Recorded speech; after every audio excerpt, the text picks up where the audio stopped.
Hey everyone, back again. Welcome to John Locke's First Treatise of Government. Now, obviously, I'm going to follow this up with the Second Treatise of Government because that's what everyone reads, but they never read the first treatise. So that's going to be this episode is the first on its own, just its own thing. And then next time I'm going to take up the Second Treatise of Government, but you should listen to this one, even if you're only really interested in the Second Treatise of Government, because a lot of what he establishes here is super important. Now, before jumping into it, hi, I'm David. I explain philosophical concepts and ideas and ways to make them accessible to you. So if you're new, you can subscribe if you're on YouTube and see videos I release every single week, sometimes twice a week. Not every single week. Sometimes I miss it because I'm human. Most weeks, sometimes twice a week. So subscribe, stay tuned. Stay tuned. If you want to follow me, you can find me on any other podcasting platform, to listen. If you found this on YouTube, or if you found this as a podcast, you're going to be able to find it on YouTube, or sometimes there's videos that accompany my speaking. And you can follow me on other things like Instagram, TikTok. Look in the description and you'll see links for all such things. You can help me out by just liking, sharing, subscribing. That'd be great. If you're listening to this on a podcast platform, you can leave a review, good or bad. I'd love to hear from you. You can help me out monetarily via Patreon or PayPal, but no pressure to do that. Take care of yourselves first.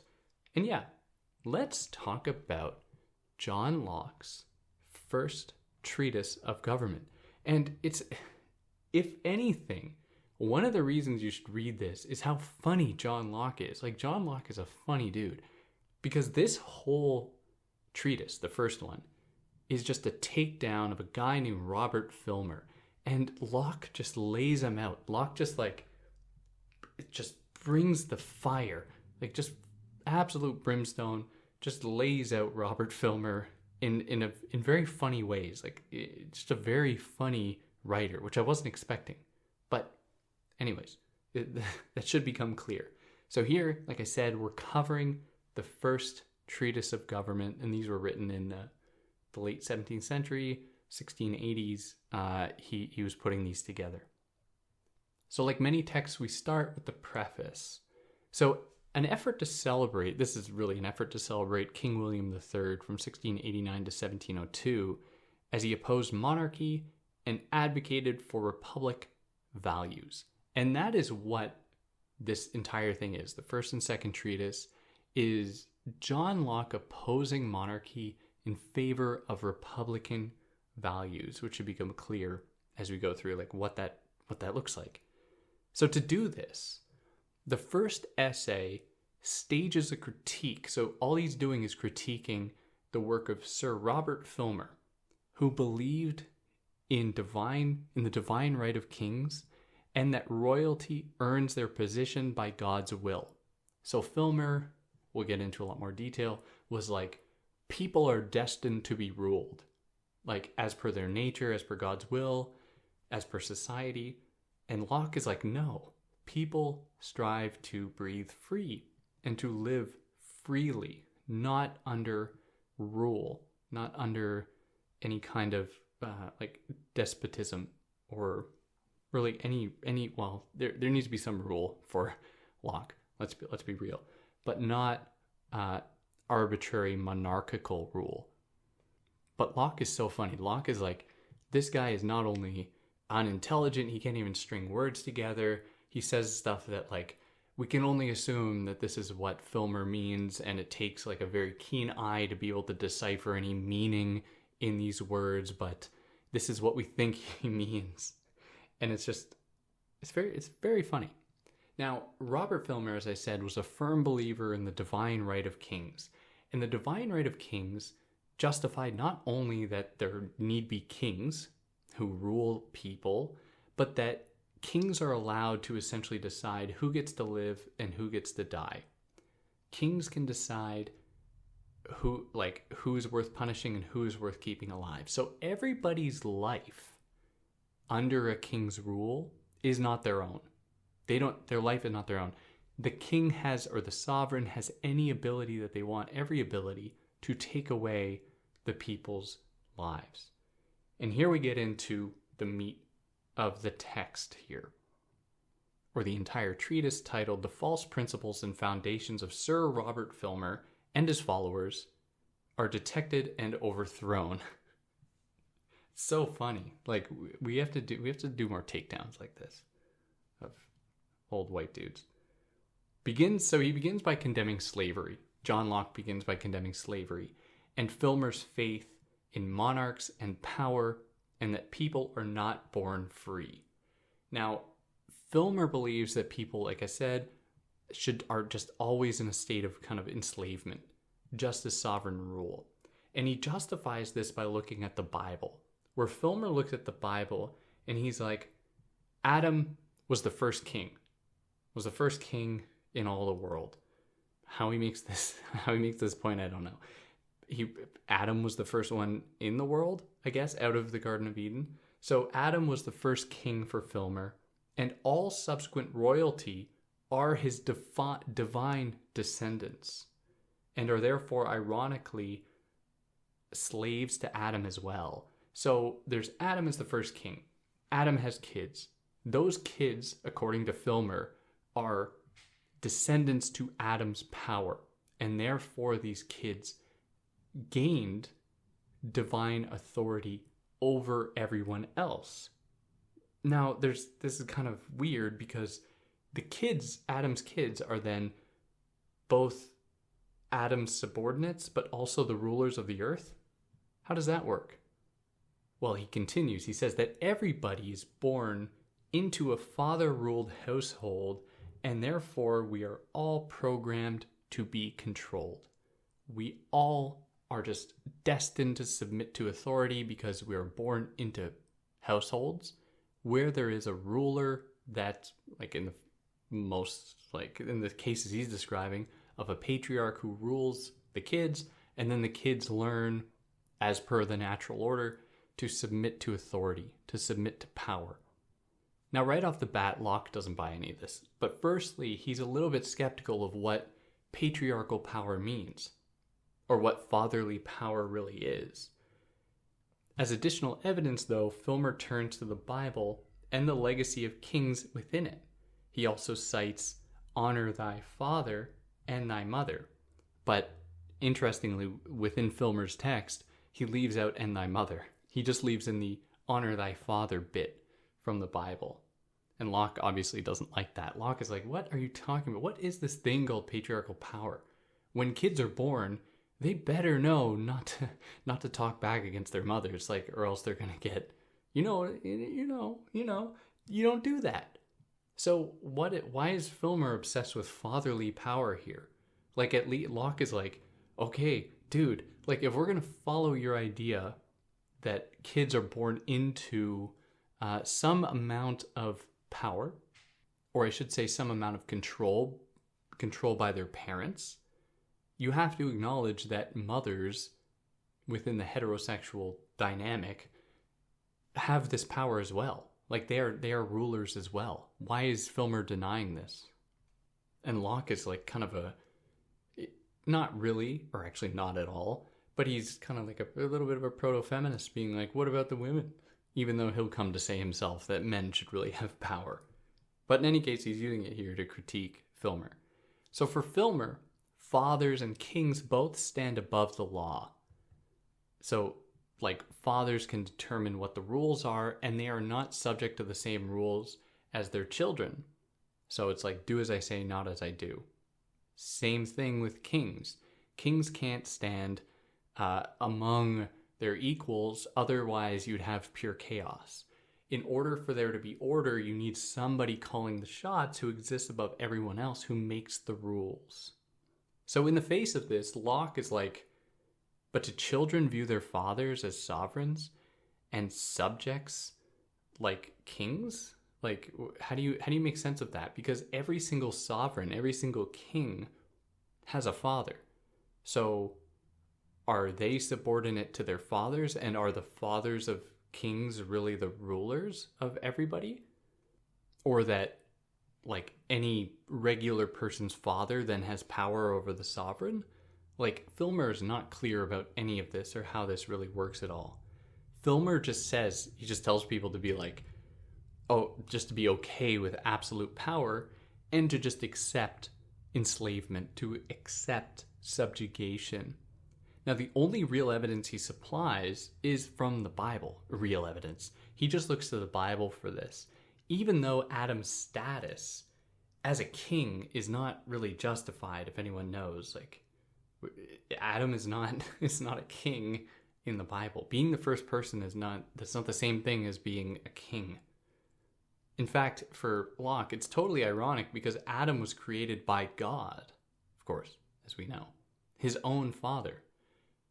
So that Filmer argues that humans are only free if Adam didn't exist is then bizarre because Adam himself wasn't free. So we apparently, for Filmer, because there was the original Adam, who was the first king, and everyone following Adam, every one of his kids became the royal descendants of his innate sovereign power that ruled the earth, apparently. We are not free because Adam existed. But that's ironic because Adam was created by something else. So how much power does Adam really have? Also, there was nobody else when Adam fell from the Garden of Eden. Like, there was Eve, but there was no one else. You can't be king of no one, I assume. I don't know, maybe you can. Tell me if you can. I assume you can't, though. Moreover, Locke says that Adam wasn't even a father that we know of, so it shouldn't know how to be a king, at least according to Filmer's logic. Or let me explain. Of course, Adam had children. Don't want to lie to you like that, of course. Adam had Cain and Abel, and their other brother, Seth, had Seth. They were all his kids. The point is that in the Garden of Eden, Adam didn't have any children. And Filmer suggests that people learn about the rule of kings and the divine right of kings because the natural order of fathers and sons, where you have children and you rule over them, and then sovereigns like figure this out, and then they rule over subjects. So how can Adam be a king if Adam never had kids and never knew how to occupy this role? Adam only knew how to be a son. So how to be a subordinate, how to be subject to someone else's authority. And Filmer actually addresses this. Filmer is like, well, no, Adam wasn't a monarch or a king he was only a king in habit and not in act, which is like, I don't know what kind of mental gymnastics that requires, because couldn't you say that of anybody? That I'm a king, I'm a sovereign, just in habit, not in act. How do you then figure out who's who? Who are the sovereigns and who are the subjects here? And if you're listening to this and you're like, what is the point of this? This is to set up what is the real text, the Second Treatise of Government, where John Locke is just opposing the idea of monarchy, and he's opposing the idea of justifying the divine right of kings, and using Filmer, who's like the most egregious example of it. Although I think that Locke could have focused on a better figure, could have critiqued Hobbes really well just a few years before. Maybe he was scared to, I don't know. But he chose Filmer, low-hanging fruit, to just make this point, to justify his view of liberty. So Locke clarifies, really though, in the Bible, that God grants Adam sovereignty over animals, over irrational creatures, made before humans on the fifth day. So Adam's rule does not extend to humans, as per God's teaching or God's word. Adam only has command over all of those creatures made before humans. But we're also forgetting someone here, that Eve was there as well. And God was saying this to Eve as well, that Eve had the same power over everything else, all the animals around. And then he would go on to say that to Noah as well. So this isn't reserved for Adam. So again, Locke is like, Filmer, what are you talking about? And God's intent here was not to have people just be arbitrarily subject to rule, where they just need to submit to authority. God sends out people to flourish, to be happy, to do things with one another, not to just, follow the rules of some divine order. So Filmer also ignores how Adam lived a garbage life after leaving the Garden of Eden. Like, hardly a life of a king. So what kind of life is it even to live a life of royalty or of sovereignty, as Filmer is like celebrating here? Now, as further evidence, Filmer suggests or cites God's proclamation that men should control their wives to say that men, or to point to the fact that men have natural dominion or control over women. Now, Locke was a sexist dude. It'll become clear as we go through this, like, clearly. But he sees this as wrong, obviously, because it would mean that there are as many monarchs as there are husbands, which isn't the case. And here Filmer is conflating sexist rule with monarchy and using examples of like parental control, of men's violence against women and sexism against women as justification for the existence of the divine right of kings and of sovereignty, which Locke is not buying because it doesn't follow. That would mean all men would be sovereigns, but they aren't.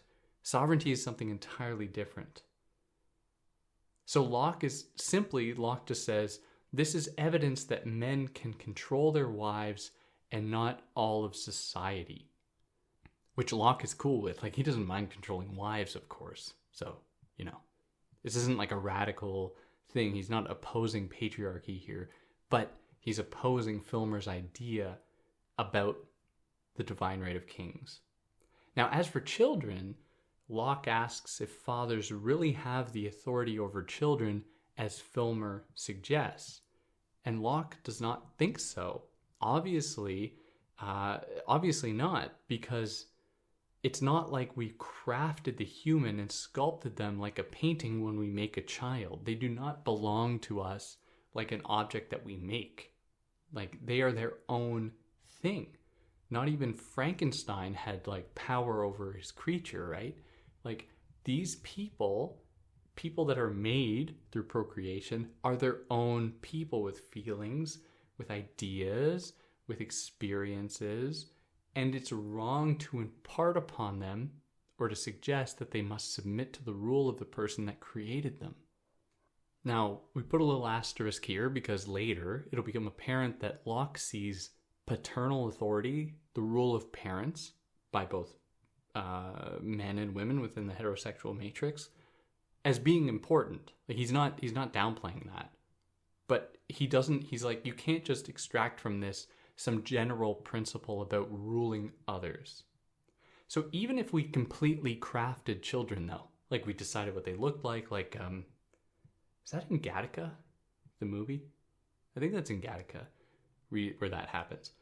But even if we completely crafted them, the equal power and authority should be recognized among both men and women, like no matter what, between both father and mother. So he's wrong in this respect, according to Locke, by locating the power purely within the father. And he does this because he desperately wants to believe that there's such a thing as that single sovereign figure, the monarch, the divine right of kings. Because right off the bat here, we're seeing that that's not actually how the world works in terms of parents and children, because power is divided, which he doesn't want to admit. Because if he did, he would have to admit that then sovereignty can be divided, which he doesn't want, because that'd be chaos for him. That wouldn't work. And we see it in the animal kingdom that the female has just as much control and power over the children as the male. In fact, in a lot of cases, way more. And we can't deny the fact as well that within the animal kingdom, among humans, parents die for their children. Like, parents don't just rule their children to control them and to extract wealth and power from them. Parents, any kind of control that they exert over children is for their betterment. And this will be Locke's point, that parents are, they're just subject to their children in a sense. Parents work to the bone to raise their children, to protect their children, because they worship their children. It's almost like the children are the real kings in this dynamic. All this still just to oppose Filmer in every way. Now, of course, in addition to just sexism, Filmer is clearly racist, and he uses the example, he points to indigenous people, whatever like group, he just homogenizes all non-Europeans as just like indigenous people who he thinks are undeveloped compared to Europeans, and they don't treat their children well. And so this is evidence that they are not equipped to actually have sovereignty because they don't know how to properly like raise children in terms of order to establish kingdoms ruled by sovereigns, ruled by kings, and that they really need like the Bible to fix them.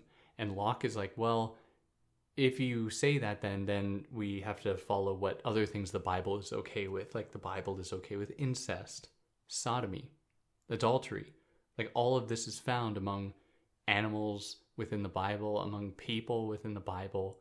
Like it's right after Sodom and Gomorrah, like Lot runs away from Sodom and Gomorrah with his 2 daughters, and his 2 daughters get him drunk and then have sex with him. And it's like, what? And God is cool with this. Like, excuse me? What are you talking about? This is wild. So Filmer's idea that the natural authority of fathers over their children as justification for sovereignty, for monarchical rule, is untenable.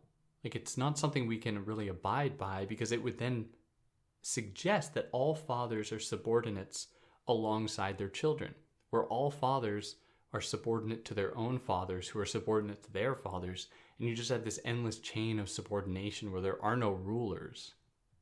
So his idea is absurd because it suggests that all fathers are both masters and servants to their children and to their fathers, which doesn't make any sense.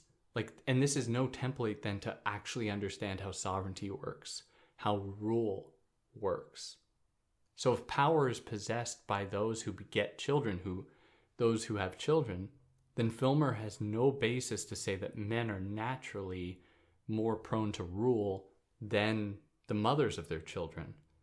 So moreover, how can we explain how the eldest son has command over the youngest son in the way the eldest is assumed to be the heir of the property or of property in the Bible and according to Filmer?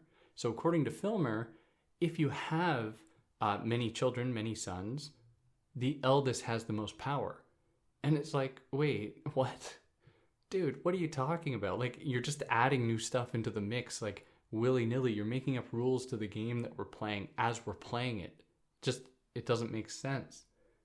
Now, Locke is clear that the Bible doesn't actually suggest that the eldest can command the youngest. There are many instances where the opposite is really the case, but Filmer just ignores all of that.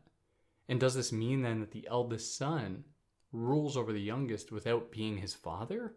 How does that work then? Because I thought it was the father that had this power.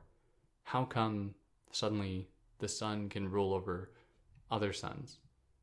So we also find in the Bible and in Filmer's ideas, his wacky old Filmer, an acknowledgement of the power of property.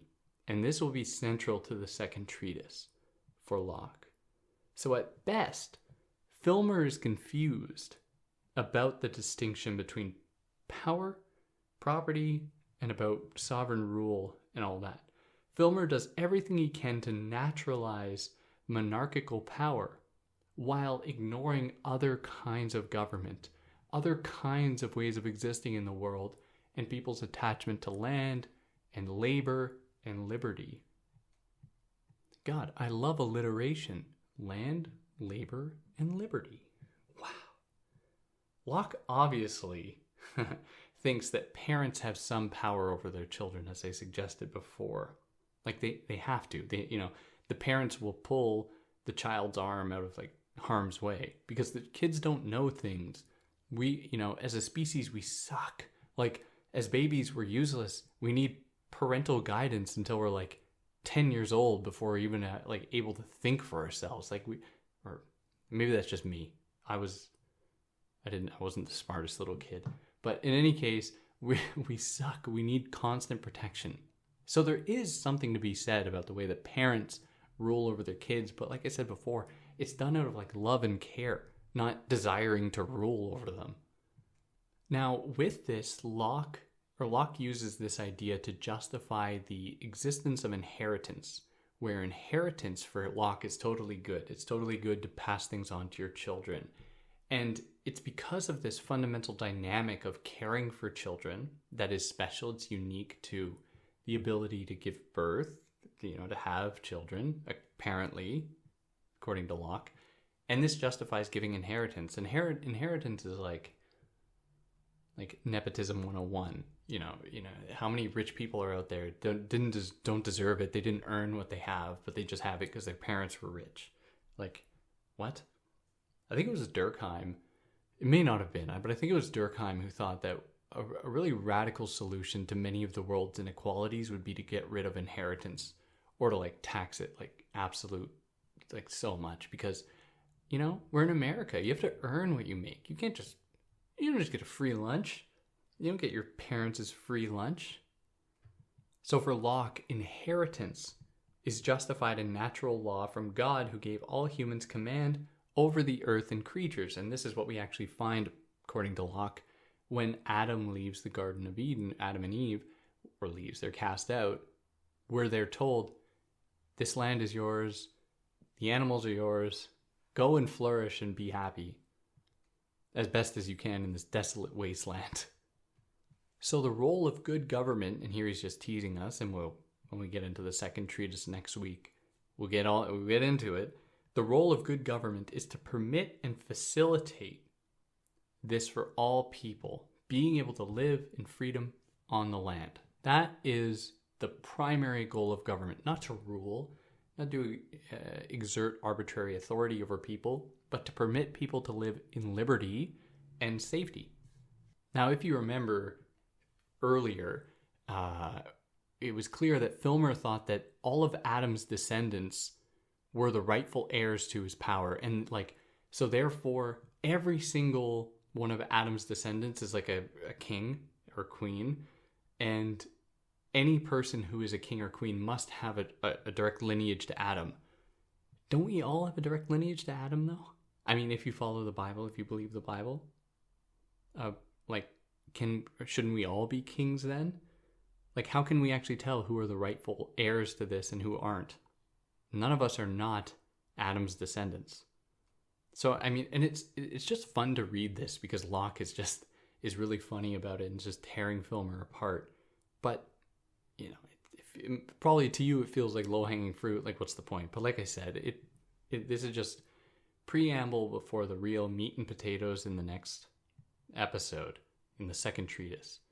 But just to conclude the last point here, even in the Bible, kings are chosen somewhat spontaneously by God. You have Moses and Saul, David, even Adam, Noah.